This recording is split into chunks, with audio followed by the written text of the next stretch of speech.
यशवंतराव चव्हाण साहेबांच्या समाधीस्थळी आलेला आहात.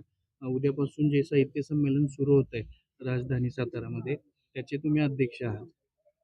तर या साहित्य संमेलनामधून काय नाविन्यपूर्ण लेखकांना, वाचकांना मिळणार आहे? हे बघ, कुठल्याही साहित्य संमेलनामधून नाविन्यपूर्ण काय घ्यायचं हे वाचकांनी आणि लेखकांनी ठरवायचं असतं. पण या ठिकाणी मी आलो ते कृष्णा कोयनेचा संगम आहे. हा एक सुंदर परिसर आहे आणि यशवंतराव चव्हाणांचं हे स्मृतीस्थळ आहे आणि मराठीतील एक उत्तम प्रशासक, राजकारणी आणि त्याबरोबर उत्तम लेखक म्हणूनही आपण चव्हाण साहेबांकडे पाहतो आणि त्यामुळं त्यांच्या साहित्याबद्दल मला पहिल्यापासून आत्मीयता आहे आणि त्यामुळं त्यांच्या भागामध्ये आल्यावर, त्या जिल्ह्यामध्ये आल्यावर त्यांना मानवंदना करून आज मी 2-3 ठिकाणी जाऊन आलो. सकाळी मी पत्री सरकारचे निर्माते क्रांतिसिंह नाना पाटील यांच्या येडे मच्छिंद्र गावी जाऊन आलो. त्यानंतर शेजारी रेटरे हरणाक्ष येथे पट्टे बापूराव कुलकर्णी जे मोठे शाहीर होऊन गेले त्यांना अभिवादन केलं आणि आता चव्हाण साहेबांना. म्हणजे ही या भूमीतली होऊन गेलेली पुढच्या पिढ्यांसाठी स्फूर्तिदायी ललांभूत ठरावीत अशी ही श्रेष्ठ मंडळी होती आणि त्यामुळे त्यांच्या पवित्र स्मारकांना जाऊन तिथं आपला माथा टेकावा आणि स्फूर्ती घ्यावी यासाठी मी मुख्यतः इथं आलो. मुख्य वैशिष्ट्य म्हणजे असं की चव्हाण साहेब आणि आमचं कुठेतरी एक चांगले ऋणानुबंध आहेत. कारण माझ्या आईचे माझ्या पत्नीचे मामा बाबूराव खिवळकर हे चव्हाण साहेबांचे मित्र होते आणि बाबूरावांच्या आईकडं चव्हाण साहेब नेहमी यायचे आणि त्या मातेकडून सुद्धा चव्हाण साहेबांची अनेक पत्र मला मिळालेली होती.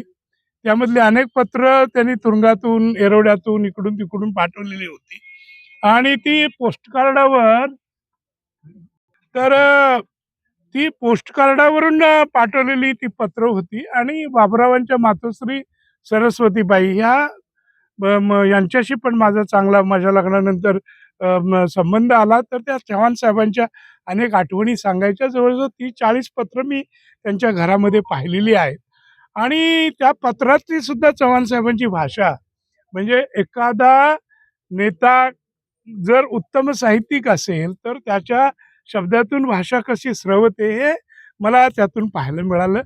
आणि विशेषतः ग्रामीण भागामध्ये फक्त मला असं वाटतं की कुठंतरी आता म्हणजे मी साहित्य संमेलनाचा अध्यक्ष झालो म्हणून नव्हे, पण अलीकडे कुठंतरी मला महाराष्ट्रभर मराठी भाषेचा, साहित्याचा, संस्कृतीचा आणि इतिहासाच्या विचाराचा कुठेतरी ऱ्हास होताना दिसतोय आणि ही पडझड वेळेत जर आपण थांबवली नाही तर उद्या खूप वाईट दिवस येतील असं मला वाटतं. अलीकडे तरुणांचं वाचनाचं प्रमाण खूप कमी झालंय.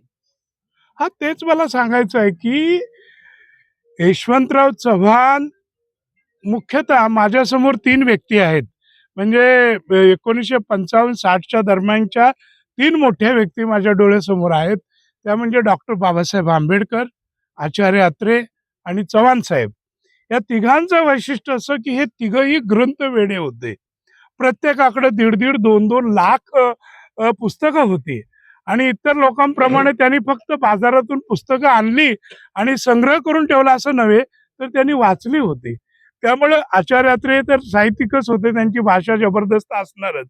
पण डॉक्टर बाबासाहेब आंबेडकर यांनी वापरलेली जर मराठी पाहिली किंवा यशवंतराव चव्हाणांनी वापरलेली मराठी पाहिली तर त्यांच्या मराठी भाषेचा जो ज्याला आपण म्हणू आकार, उकार, गंध आणि सुगंध हा वेगळा आहे. कारण त्यांनी माय मराठीवर मनापासून प्रेम केलेलं होतं. गेल्या वर्षी मी याच्यामध्ये पंचकुलाला मला बोलवलेलं होतं पंजाबमध्ये. तिथं साहित्य संमेलन होतं आणि तिथं पाहिलं, तिथं एक गाव एक ग्रंथालय अशी मोठी चळवळ चालू आहे. कुठं हरियाणामध्ये. आणि महाराष्ट्रामध्ये सध्या ग्रंथालय चळवळीला आणि ग्रंथालयांना एवढी घरघर लागलेली आहे की फार वाईट वाटतं. मोठी मोठी ग्रंथालय बंद पडत आहेत त्याकडे कोणाचं लक्ष नाही. कर्मचाऱ्यांना, ग्रंथालयीन कर्मचाऱ्यांना रोजगार हमीवरच्या मजुराला जेवढा पगार मिळतो त्याच्यापेक्षा कमी मिळतो. म्हणजे चव्हाण साहेबांच्या भूमीमध्येच या महाराष्ट्रामध्ये ग्रंथालयांना घरघर लागावी ही खूप वाईट घटना आहे. कारण ग्रंथाशिवाय आपल्याला तरणोपाय नाही आहे. म्हणून हे कुठेतरी याचा साकल्याने विचार करावा. म्हणून मी गावोगाव फिरतो आहे. अशा स्फूर्तिदायी मंडळींपासून स्फूर्ती घेण्याचा प्रयत्न करतो आहे. कुठेतरी सरकारमध्ये याबाबत उदासीनता वाटते का? जेणेकरून ही मराठी भाषा अ, या मागे पडते. आता त्या बाबतीत मी माझ्या व्याख्यानामध्ये साहित्य संमेलनाच्या अध्यक्ष पदावरून बोलताना काही मुद्दे मांडणार आहे. पण ही घरघर गेल्या 35-40 वर्षापासून सुरू आहे. ती आत्तापर्यंत अखंड आहे. त्याच्यामध्ये कुठला एक राजकीय पक्ष, कुठला एक राजकीय नेता असं नाही. तुम्हा आम्हा सर्वांचंच, राजकर्त्यांचं, जनतेचं, लेखक कवींचं, सगळ्यांकडचंच मराठी भाषेकडं, संस्कृतीकडं आणि इतिहासाकडं दुर्दैवानं अक्षम्य दुर्लक्ष होतंय आणि याची फळं खूप लवकर आपल्याला भोगावी लागतील, अशी परिस्थिती निर्माण झालेली आहे.